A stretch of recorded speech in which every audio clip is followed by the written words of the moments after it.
आज आपला समाज प्रबोधन कीर्तनाचा कार्यक्रम या मन्नाशेश्वर मंदिरामध्ये आपला प्रबोधन कीर्तनाचा कार्यक्रम आहे। माझ्या अगोदर एक कीर्तनाचा सुद्धा कार्यक्रम या ठिकाणी झाला, परंतु हे कीर्तन प्रबोधन कशासाठी आपल्याला करावा लागत आहे?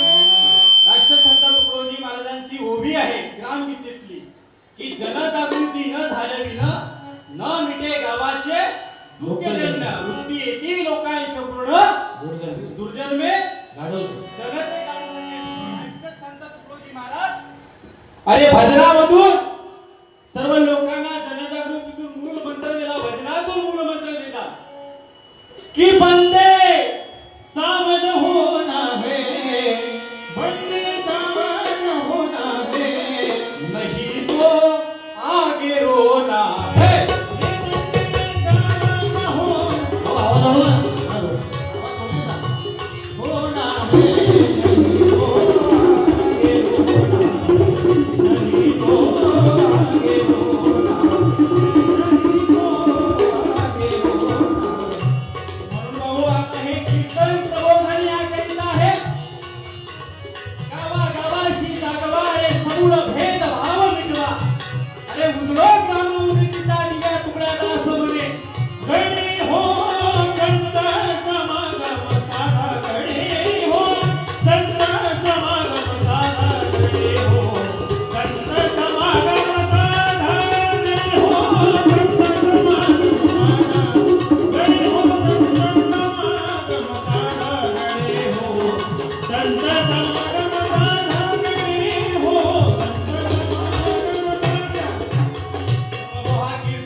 कीर्तन म्हणलं बिमारी वाटते, भजन म्हणलं तर बेकारी वाटते, आणि एखादा ऑर्केस्ट्रा ठेवला तर त्याला मोठी फार दिवाळी वाटते।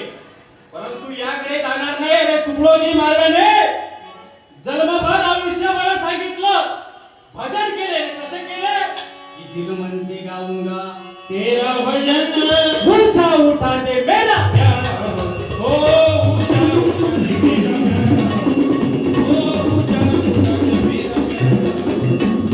मेरे वतन की बिछुड़ी है जनता, किसी का किसी के संग नहीं जमता, इसलिए मैंने ठानी है ममता, सबने गाँव में कर दे मिलन, सब साधुओं में कर दे मिलन, तब दूर होगी मेरे दिल की जलन।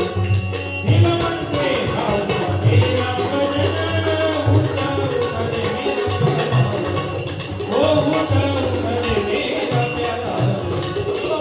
कीर्तनाची प्रबोधनाची गरज आहे की लहान मुलगा कीर्तनामध्ये प्रबोधनामध्ये बसला पाहिजे। आज हे काळाची गरज आहे, म्हणून हे कीर्तन, म्हणून हे प्रबोधन आहे। आजच्या या प्रसंगी आपल्या ठिकाणी मन्नाथेश्वर मध्ये एवढा मोठा दरवर्षी या ठिकाणी म्हणजे पूर्वजना काळापासून मंदिर आहे, एवढं जुनं मंदिर, आणि दरवर्षी या ठिकाणी कार्यक्रम होते। अरे श्रावण महिन्यामध्ये दर सोमवारी या ठिकाणी महाप्रसाद होते। टाळ्या वाजवा, या संताची कृपा।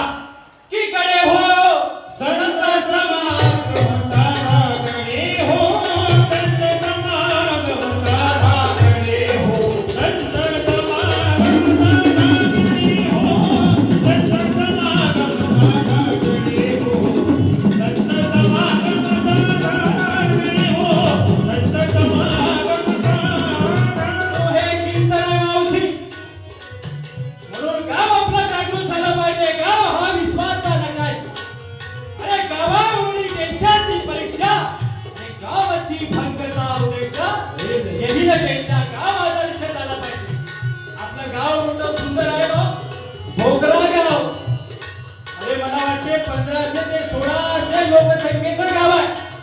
परंतु या ठिकाणी अरे श्रावण माता असो की ऋषी पंचमीचा सण असो, या ठिकाणी दरवर्षी या ठिकाणी एवढा मोठा भव्य दिव्य कार्यक्रम साजरा करण्यात येते भाऊ. म्हणून आपलं गाव आदर्श झालं पाहिजे. आणि ते गाव कसं आदर्श होईल की तंटमुक्त, व्यसनमुक्त, तंटमुक्त व्यसनमुक्त आम्हा